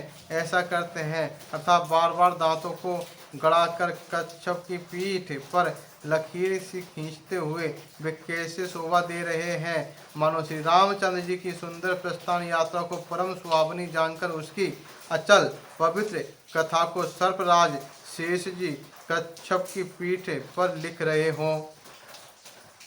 इस प्रकार कृपा निधान श्री राम जी समुद्र तट पर जा उतरे। अनेकों रीछ वानर वीर जहाँ तहाँ फल खाने लगे। वहाँ लंका में जब से हनुमान जी लंका को जलाकर गए, तब से राक्षस भयभीत रहने लगे। अपने अपने घरों में सब विचार करते हैं कि अब राक्षस कुल की रक्षा नहीं है। जिसके दूत का बल वर्णन नहीं किया जा सकता, उसके स्वयं नगर में आने पर कौन भलाई है। हम लोगों की बड़ी बुरी दशा होगी। दूतियों से नगरवासियों के वचन सुनकर मंदोदरी बहुत ही व्याकुल हो गई। वे एकांत में हाथ जोड़कर पति रावण के चरणों में लगी और नीति रस में पगी हुई वाणी बोली, हे प्रियतम, श्री हरि से विरोध छोड़ दीजिए। मेरे कहने को अत्यंत ही हितकर जानकर हृदय में धारण कीजिए। जिनके दूत की करनी का विचार करते ही स्मरण आते ही राक्षसों की स्त्रियों के गर्भ गिर जाते हैं। हे प्यारे स्वामी, यदि भला चाहते हैं तो अपने मंत्री को बुलाकर उसके साथ उनकी स्त्री भेज दीजिए। सीता आपके कुल रूपी कमलों के वन को दुख देने वाली जाड़े की रात्रि के समान आई है। हे नाथ सुनिए, सीता को लौटाए बिना शंभु और ब्रह्मा किए भी आपका भला नहीं हो सकता। श्री राम जी के बाण सर्पों के समूह के समान है और राक्षसों के समूह मेंढक के समान। जब तक वे इन्हें ग्रस नहीं लेते, निगल नहीं जाते, तब तक हट छोड़कर उपाय कर लीजिए। मूर्ख और जगत प्रसिद्धि अभिमानी रावण कानों से उसकी वाणी सुनकर खूब हंसा और बोला, स्त्रियों का स्वभाव सचमुच ही बहुत डरपोक होता है। मंगल में भी भय करती हो। तुम्हारा मन हृदय बहुत ही कच्चा कमजोर है। यदि वानरों की सेना आवेगी तो बेचारे राक्षस उसे खाकर अपना जीवन निर्वाह करेंगे। लोकपाल भी जिसके डर से कांपते हैं, उसकी स्त्री डरती हो, ये बड़ी हंसी की बात है। रावण ने ऐसा कहकर हंसकर उसे हृदय से लगा लिया और ममता बढ़ाकर अधिक स्नेह दर्शाकर वह सभा में चला गया। मंदोदरी हृदय में चिंता करने लगी कि पति पर विधाता प्रतिकूल हो गए। जो ही वह सभा में जाकर बैठा, उसने ऐसी खबर पाई कि शत्रु की सारी सेना समुद्र के उस पार आ गई है। उसने मंत्रियों से पूछा कि उचित सलाह कहिए, अब क्या करना चाहिए। तब वे सब हंसे और बोले कि चुप किए रहिए, इसमें सलाह कौन सी बात है। आपने देवताओं और राक्षसों को जीत लिया, तब तो कुछ श्रम ही नहीं हुआ, फिर मनुष्य और वानर किस गिनती में है। मंत्री, वेद और गुरु, ये तीन यदि अप्रसन्नता के भय या लाभ की आशा से हित की बात न कहकर प्रिय बोलते हैं, ठकुर सुहाती कहने लगते हैं तो क्रमशः राज्य, शरीर और धर्म, इन तीन का शीघ्र ही नाश हो जाता है। रावण के लिए भी यही सहायता आ बनी। मंत्री उसे सुनाकर मुंह पर स्तुति करते हैं। इसी समय अवसर जानकर विभीषण जी आए। उन्होंने बड़े भाई के चरणों में सिर नवाया। फिर वे सिर नवाकर अपने आसन पर बैठ गए और आज्ञा पाकर वे बच्चन बोले, हे कृपालु, जब आपने मुझसे बात पूछी ही है तो हे तात, मैं अपनी बुद्धि के अनुसार आपके हित की बात कहता हूँ। जो मनुष्य अपना कल्याण, सुंदर यश, बुद्धि, गति, शुभ गति और नाना प्रकार के सुख चाहता हो, वह हे स्वामी पर स्त्री के ललाट को के चंद्रमा की तरह त्याग दे। अर्थात जैसे लोग चौथ के चंद्रमा को नहीं देखते, उसी प्रकार पर स्त्री मुख ही न देखे। 14 भुवनों का एक ही स्वामी हो, वह भी जीवों से बेर करके ठहर नहीं सकता, नष्ट हो जाता है। जो मनुष्य गुणों का समुद्र और चतुर हो, उसे चाहे थोड़ा भी लोभ क्यों न हो तो भी कोई भला नहीं कहता। हे नाथ, काम, क्रोध, मद, लोभ, ये सब नरक के रास्ते हैं। इन सब को छोड़कर श्री रामचंद्र जी को भजिए, जिन्हें संत सत्पुरुष भजते हैं। हे तात, राम मनुष्यों के ही राजा नहीं है, वे समस्त लोकों के स्वामी और काल के भी काल है। वे संपूर्ण ऐश्वर्य, यश, श्री, धर्म, वैराग्य एवं ज्ञान भंडार भगवान है। वे निरामय, अजन्मा, व्यापक, अजय, अनादि और अनंत ब्रह्मा है। उन कृपा के समुद्र भगवान ने पृथ्वी, ब्राह्मण, गो और देवताओं का हित करने के लिए ही मनुष्य शरीर धारण किया है। हे भाई सुनिए, वे सेवकों को आनंद देने वाले, दुष्टों के समूह का नाश करने वाले और वेद तथा धर्म की रक्षा करने वाले हैं। बेर त्याग कर उन्हें मस्तक नवाइए। वे श्री रघुनाथ जी शरणागत का दुख नाश करने वाले हैं। हे नाथ, उन प्रभु सर्वेश्वर को जानकी जी दे दीजिए और बिना ही कारण स्नेह करने वाले श्री राम जी को भजिए। जिसे संपूर्ण जगत से द्रोह करने का पाप लगा है, शरण जाने पर प्रभु उसका भी त्याग नहीं करते। जिनका नाम तीनों तापों का नाश करने वाला है, वे ही प्रभु मनुष्य रूप में प्रकट हुए हैं। हे रावण, हृदय में ये समझ लीजिए। हे दशशीष, मैं बार बार आपके चरणों लगता हूँ और विनती करता हूँ कि मान, मोह और मद को त्याग कर आप कौशलपति श्री राम जी का भजन कीजिए। मुनि पुलस्त जी ने अपने शिष्य के हाथ ये बात कहला भेजी है। हे तात, सुंदर अवसर पाकर मैंने तुरंत ही वह बात प्रभु से कह दी। माल्यवान नामक एक बहुत ही बुद्धिमान मंत्री था। उसने उन विभीषण के वचन सुनकर बहुत सुख माना और कहा, हे तात, आपके छोटे भाई नीति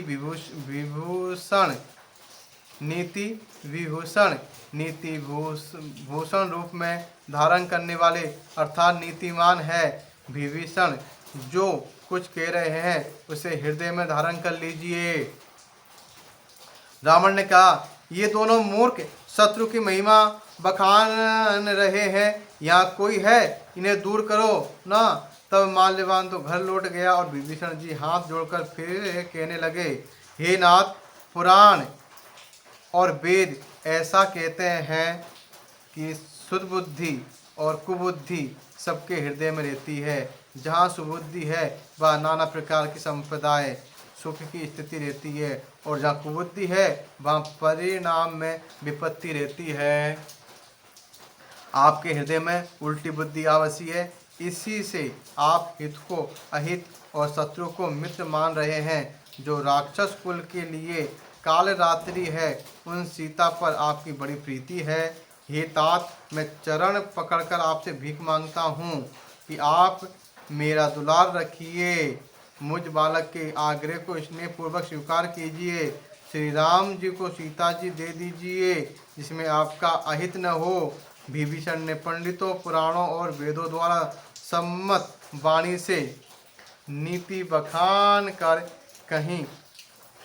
पर उसे सुनते ही रावण क्रोधित होकर उठा और बोला कि रे दुष्ट, अब मृत्यु तेरे निकट आ गई है। अरे मूर्ख, तू जीता तो है सदा मेरा जिलाया हुआ, अर्थात मेरे ही अन्न से पल रहा है, पर हे मूढ़ पक्ष, तुझे शत्रु का ही अच्छा लगता है। अरे दुष्ट, बता न जगत में ऐसा कौन है जिसे मैंने अपनी भुजाओं के बल से न जीता हो। मेरे नगर में रहकर प्रेम करता है तपस्वियों पर, मूर्ख उन्हीं से जा मिल और उन्हीं को नीति बता। ऐसा कहकर रावण ने उन्हें लात मारी, परंतु छोटे भाई विभीषण ने बार बार उसके चरण ही पकड़े। शिव जी कहते हैं, हे उमा, संत की यही बड़ाई है कि वे बुराई करने पर भी बड़ाई करते हैं। विभीषण जी ने कहा, आप मेरे पिता के समान है, मुझे मारा तो अच्छा ही किया, परंतु हे नाथ, आपका भला श्री राम जी को भजने में ही है।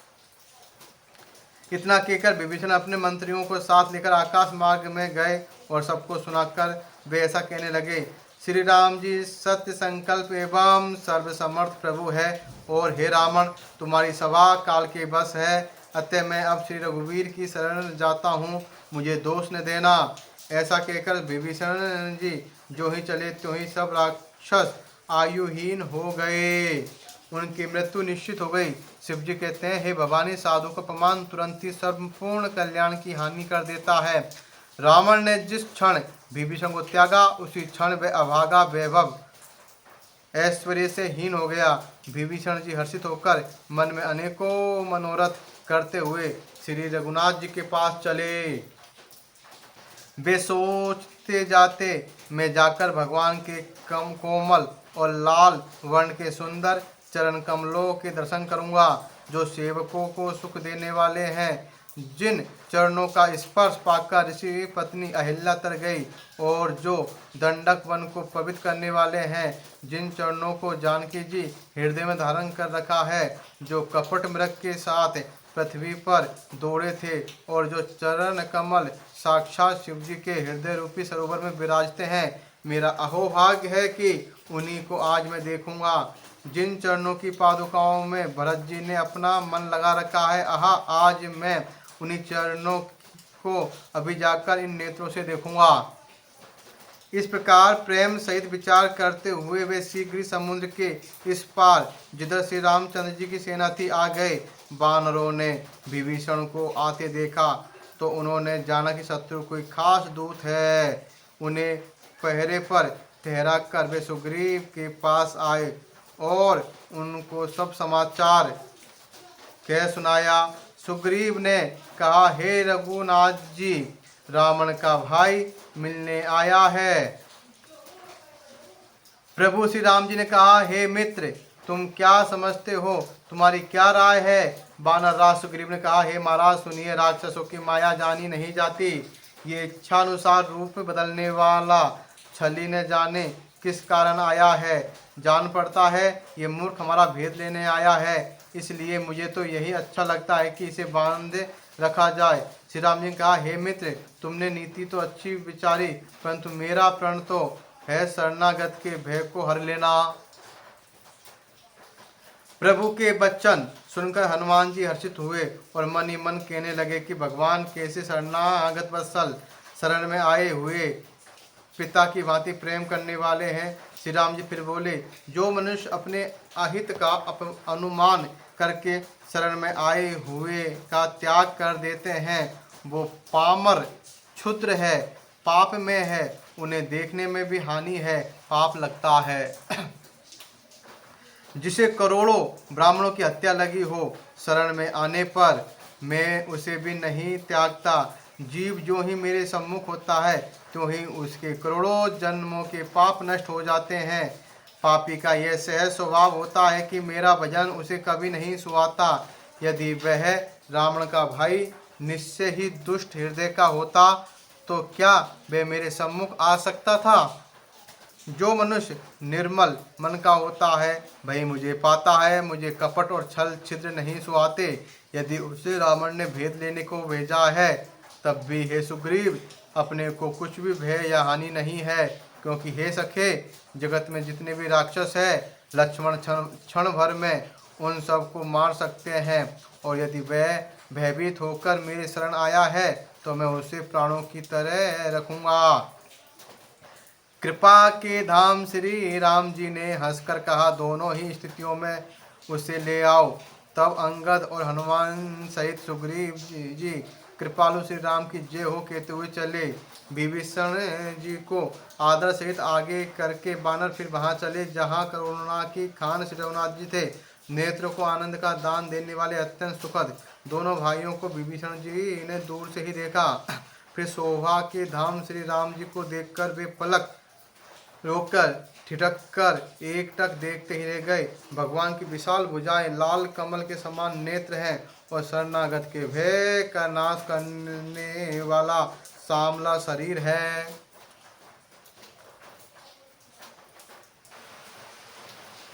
सिंह के से कंधे हैं, विशाल वक्ष स्थल अत्यंत शोभा दे रहा है।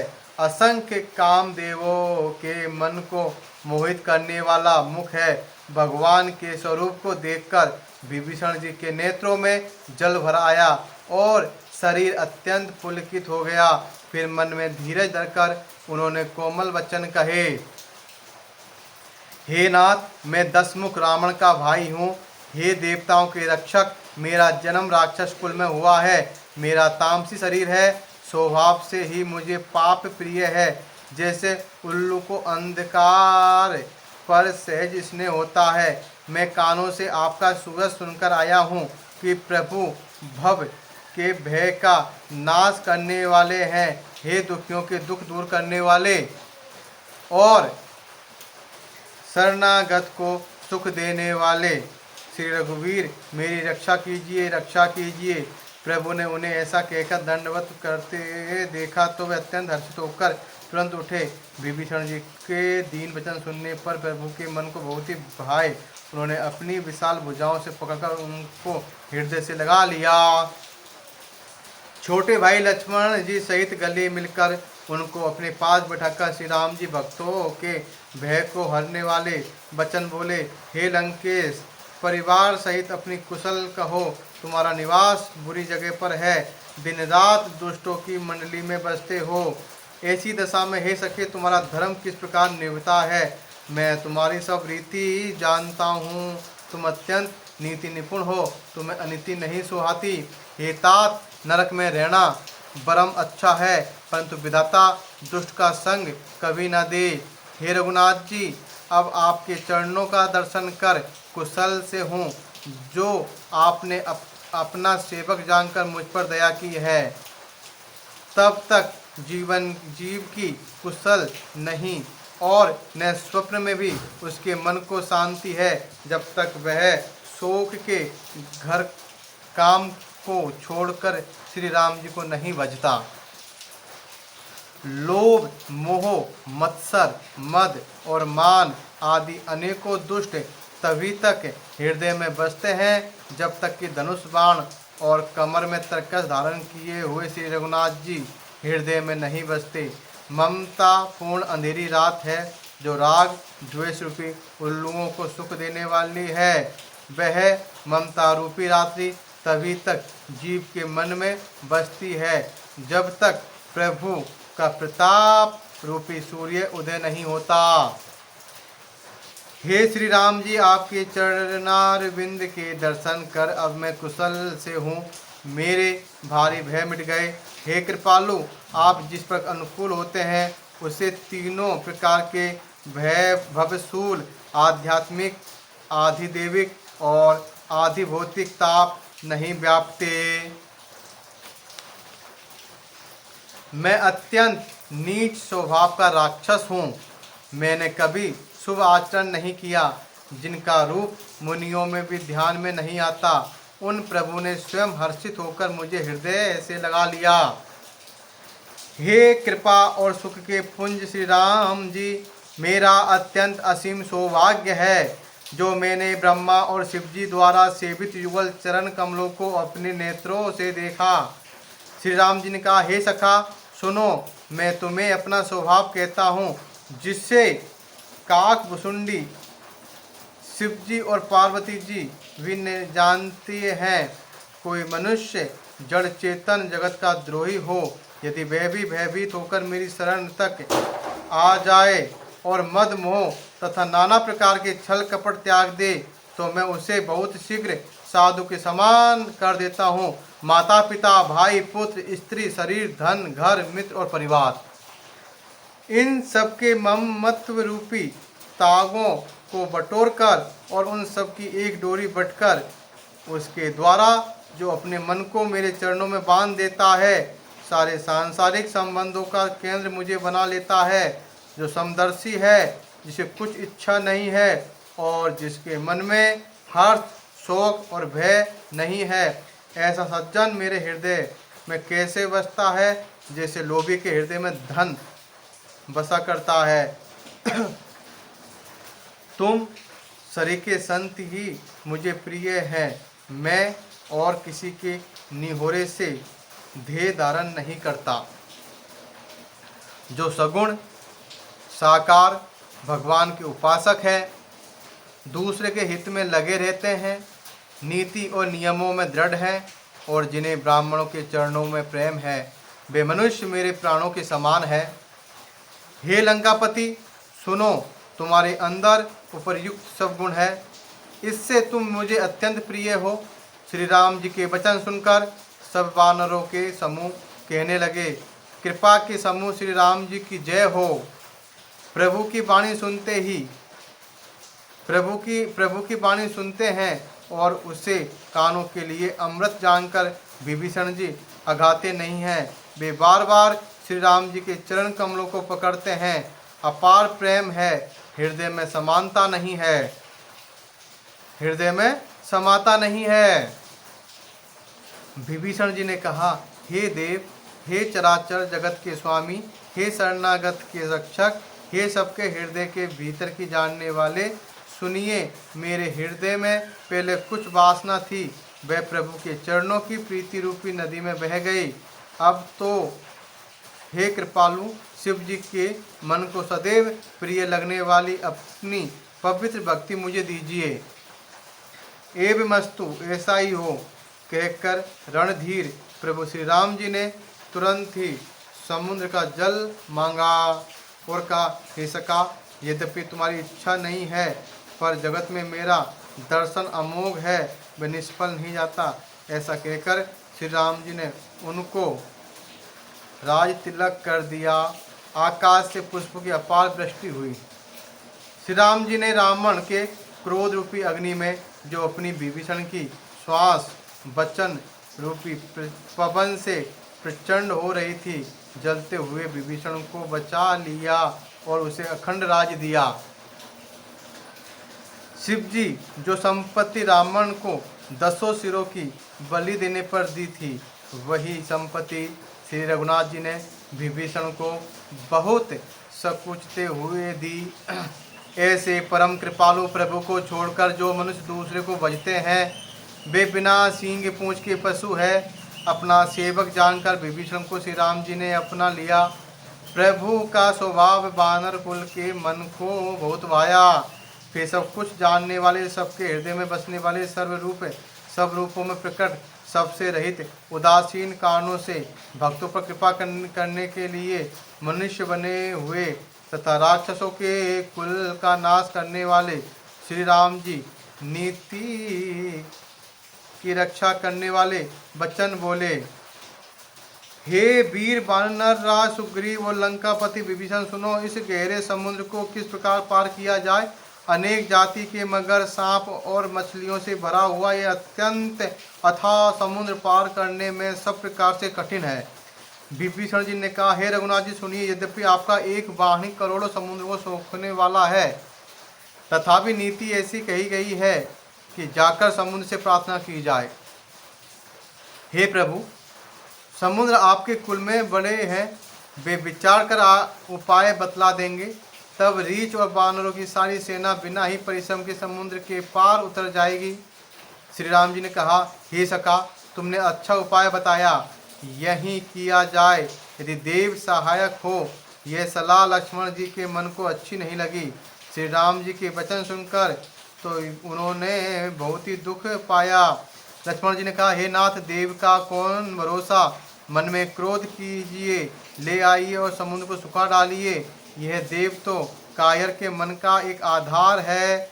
आलसी लोग ही देव देव पुकारा करते हैं। ये सुनकर श्री रघुवीर हंसकर बोले, ऐसे ही करेंगे, मन में धीरज रखो। ऐसा कहकर छोटे भाई को समझाकर प्रभु श्री रघुनाथ जी समुद्र के समीप गए। उन्होंने पहले सिर नवाकर प्रणाम किया, फिर किनारे पर कुश बिछाकर बैठ गए। इधर जो ही विभीषण जी प्रभु के पास आए, त्यों ही रावण ने उनके पीछे दूत भेजे थे। कपट से वानर का शरीर धारण कर उन्होंने सब लीलाएं देखी। वे अपने हृदय में प्रभु के गुणों की और शरणागत पर उनके स्नेह की सराहना करने लगे। फिर वे प्रकट रूप में अत्यंत प्रेम के साथ श्री राम जी के स्वभाव की बड़ाई करने लगे। उन्हें दुराप भूल गया। तब वानरों ने जाना कि ये शत्रु के दूत हैं और वे उन सबको बांधकर सुग्रीव के पास ले आए। सुग्रीव ने कहा, सब वानरों सुनो, राक्षसों के अंग भंग करके भेज दो। सुग्रीव के वचन सुनकर वानर दौड़े। दूतों को बांधकर उन्होंने सेना के चारों ओर घुमाया। वानर उन्हें बहुत तरह से मारने लगे। वे दीन होकर पुकारते थे, फिर भी वानरों ने उन्हें नहीं छोड़ा। जो हमारी नाक कान काटेगा, उसे कौशलाधीश श्री राम जी की सौगंध है। यह सुनकर लक्ष्मण जी ने सबको निकट बुलाया। उन्हें बड़ी दया लगी। इससे हंसकर उन्होंने राक्षसों को तुरंत ही छुड़ा दिया और उनसे कहा, रावण के हाथ में ये चिट्ठी देना और कहना, हे कुल घातक, लक्ष्मण के शब्दों को बाँचो। फिर उस मूर्ख से जवानी ये मेरा उदार संदेश कहना कि सीता जी को देखकर उनसे मिलो, नहीं तो तुम्हारा काल आ गया। लक्ष्मण जी के चरणों में मस्तक नवाकर श्री राम जी के गुणों की कथा वर्णन करते हुए दूत तुरंत ही चल दिए। श्री राम जी का यश कहते हुए वे लंका में आए और उन्होंने रावण के चरणों में सिर नवाए। दशमुख रावण ने हंसकर बात पूछी और सुख अपने कुशल क्यों नहीं कहता। फिर उस विभीषण का समाचार सुना, मृत्यु जिसके अत्यंत निकट आ गई है। दशमुख रावण ने हंसकर बात पूछी, अरे सुख अपनी कुशल क्यों नहीं कहता। फिर उस विभीषण का समाचार सुना, मृत्यु जिसके अत्यंत निकट आ गई है।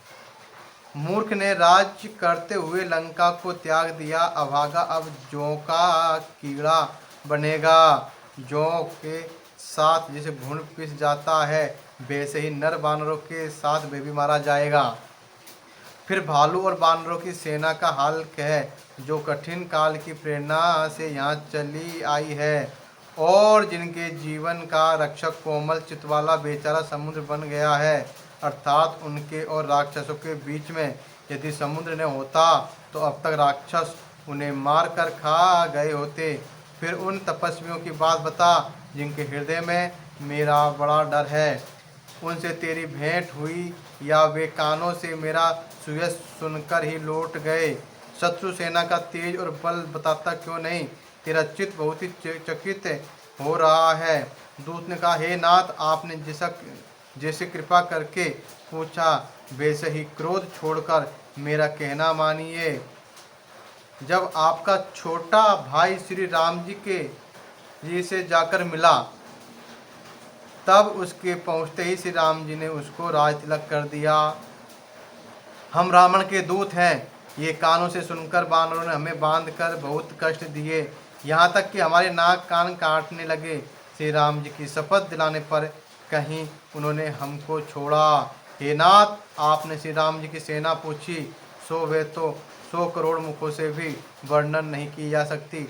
अनेकों रंगों के भालू और वानरों की सेना है, जो भयंकर मुख वाले, विशाल शरीर वाले और भयानक है। जिसने नगर को जलाया और आपके पुत्र अक्षय कुमार को मारा, उसका बल तो सब वानरों में थोड़ा है। असंख्य नामों वाले बड़े ही कठोर और भयंकर योद्धा है, उनमें असंख्य हाथियों का बल है और वे बड़े ही विशाल है। द्विविध, मयंद, नील, नल, अंगद, गद, विकटाक्ष, दधिमुख, केसरी, निषठ, सठ और जाम्बवान, ये सभी बल की राशि है। ये सब बानर बल में सुग्रीव के समान है और इनके जैसे करोड़ों है। उन बहुत सौ को गिन ही कौन सकता है। श्री राम जी की कृपा से उनमें अतुलनीय बल है। वे तीनों लोकों को तृण के समान समझते हैं। हे दशग्रीव, मैंने कानों से ऐसा सुना है कि 18 पद्म तो अकेले बानरों के सेनापति है। हे नाथ, उस सेना में ऐसा कोई बानर नहीं जो आपको रण में न जीत सके। सबके सब अत्यंत क्रोध से हाथ मींचते हैं, पर श्री रघुनाथ जी उन्हें आज्ञा नहीं देते। हम मछलियों और सांपों सहित समुद्र को सोख लेंगे, नहीं तो बड़े बड़े पर्वतों से उसे भरकर पूर देंगे और रावण को मसल कर धूल में मिला देंगे। सब बानर ऐसे ही वचन कह रहे हैं, सब सहज ही निडर है। इस प्रकार गरजते और डपटते हैं मानो लंका को निगल ही जाना चाहते हैं। सब बानर भालू सहज सूरवीर है। फिर उनके सिर पर प्रभु सर्वेश्वर श्री राम जी है। हे रावण, वे संग्राम में करोड़ों कालों को जीत सकते हैं। श्री रामचंद्र जी के तेज, बल और बुद्धि अधिकता को लाखों शेष भी नहीं गा सकते। वे एक ही बाण से सैकड़ों समुद्र को सोख सकते हैं। परंतु नीति निपुण श्री राम जी ने आपके भाई से उपाय पूछा। उनके वचन सुनकर वे समुद्र से राह मांग रहे हैं। उनके मन में कृपा भरी है, इसलिए वे उसे सोखते नहीं। दूत के ये वचन सुनते रावण खूब हंसा और बोला, जब ऐसी बुद्धि है तभी तो बानरों को सहायक बनाया है। स्वाभाविक ही डरपोक विभीषण के वचन को प्रमाण करके उन्होंने समुद्र से मचलना ठाना है। अरे मूर्ख, झूठी बड़ाई क्या करता है। बस मैंने शत्रु के बल और बुद्धि की था पा ली है। जिसके विभीषण जैसा डरपोक मंत्री हो, उसे जगत में विजय और विभूति कहाँ। दुष्ट रावण के वचन सुनकर दूत को क्रोध बढ़ाया। उसने मौका समझकर पत्रिका निकाली और कहा, श्री राम जी के छोटे भाई लक्ष्मण ने यह पत्रिका दी है। हे नाथ, इसे बचाव कर छाती ठंडी कीजिए। रावण ने हंसकर उसे बाएं हाथ से लिया और मंत्री को बुलवाकर वह मूर्ख उसे बाँचने लगा। पत्रिका में लिखा था, अरे मूर्ख, केवल बातों से ही मन को रिझाकर अपने कुल को नष्ट भ्रष्ट न कर। श्री राम जी से विरोध करके तू विष्णु, ब्रह्मा और महेश की शरण जाने पर भी नहीं बचेगा। या तो अभिमान छोड़कर अपने छोटे भाई विभीषण की भांति प्रभु के चरण कमलों का भ्रमर बन जा, अथवा रे दुष्ट श्री राम जी के बाण रूपी अग्नि में परिवार सहित पतिंगा हो जा। दोनों में से जो अच्छा लगे सो कर।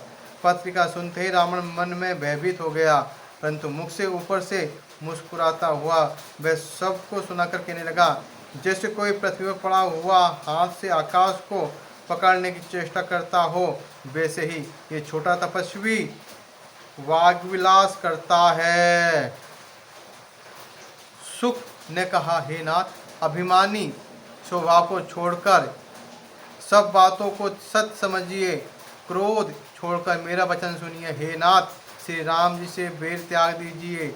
यद्यपि श्री रघुवीर समस्त लोकों के स्वामी है, पर उनका स्वभाव अत्यंत कोमल है। मिलते ही प्रभु आप पर कृपा करेंगे और आपका एक भी अपराध वे हृदय में नहीं रखेंगे।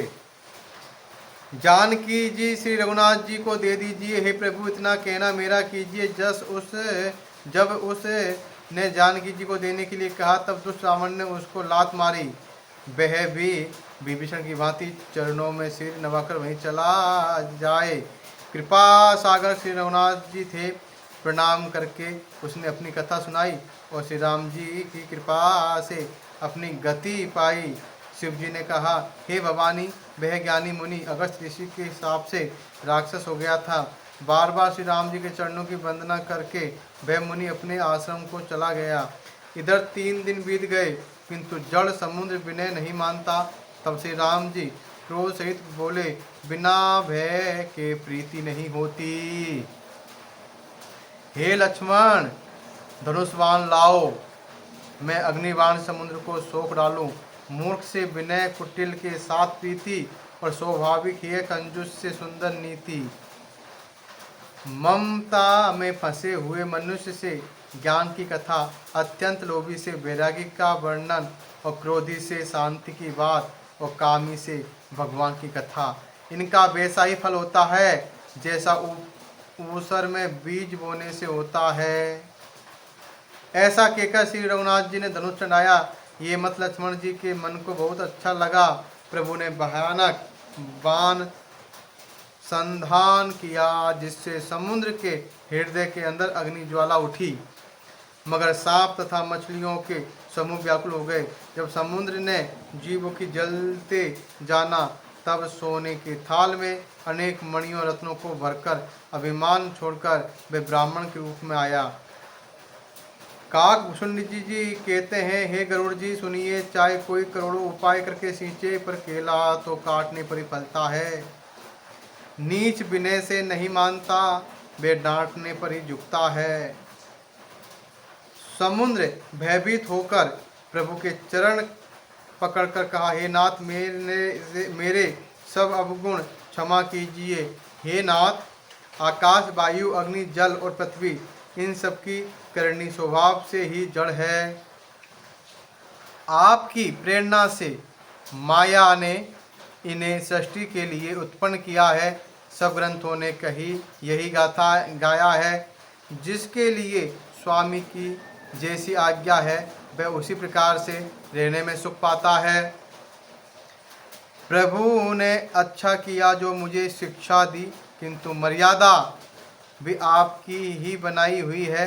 ढोल, गमार, शूद्र, पशु, नारी, ये सब शिक्षा के अधिकारी। प्रभु के प्रताप से मैं सुख जाऊंगा और सेना पार उतर जाएगी, इसमें मेरी बड़ाई नहीं है। तथापि प्रभु की आज्ञा अफेल है, अर्थात आपकी आज्ञा का उल्लंघन नहीं हो सकता, ऐसा वेद गाते हैं। अब आपको जो अच्छा लगे मैं तुरंत वही करूँगा। समुद्र के अत्यंत विनीत वचन सुनकर कृपालु श्री राम जी ने मुस्कुराकर कहा, हे तात, जिस प्रकार बानरों की सेना पार उतर जाए वह उपाय बताओ। समुद्र ने कहा, हे नाथ, नील और नल दो बानर भाई है। उन्होंने लड़कपन में ऋषि से आशीर्वाद पाया था। उनके स्पर्श कर लेने से भी भारी भारी पहाड़ भी आपके प्रताप से समुद्र पर तैर जाएंगे।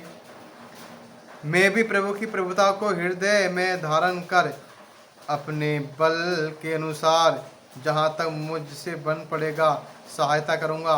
हे नाथ, इस प्रकार समुद्र को बंधाइए, जिससे तीनों लोकों में आपका सुंदर यश गाया जाए। इस बाण से मेरे उत्तर तट पर रहने वाले पाप के राशि दुष्ट मनुष्यों का वध कीजिए। कृपालु और रणधीर श्री राम जी ने समुद्र के मन की पीड़ा सुनकर उसे तुरंत ही हर लिया। श्री राम जी की भारी बल और पुरुष देखकर समुद्र हर्षित होकर सुखी हो गया। उसने उन दुष्टों का सारा चरित्र प्रभु को कह सुनाया। फिर चरणों की वंदना करके समुद्र चला गया। समुद्र अपने घर चला गया। श्री रघुनाथ जी को यह मत उसकी सलाह अच्छी लगी। यह चरित्र कलयुग के पापों को हरने वाला है। इसे तुलसीदास ने अपनी बुद्धि के अनुसार गाया है। श्री रघुनाथ जी के गुण समूह सुख के धाम, संदेह का नाश करने वाले और विषाद का दमन करने वाले हैं। अरे मूर्ख मन, तू संसार का सब आशा भरोसा त्याग कर निरंतर इन्हें गा और सुन। श्री रघुनाथ जी का गुणगान संपूर्ण सुंदर मंगलों का देने वाला है। जो इसे आदर से ही सुनेंगे वे बिना किसी जहाज के ही भवसागर को तर जाएंगे। तो सुंदर कांड का हिंदी अर्थ यह है। ओम नमः शिवाय साथियों, धन्यवाद।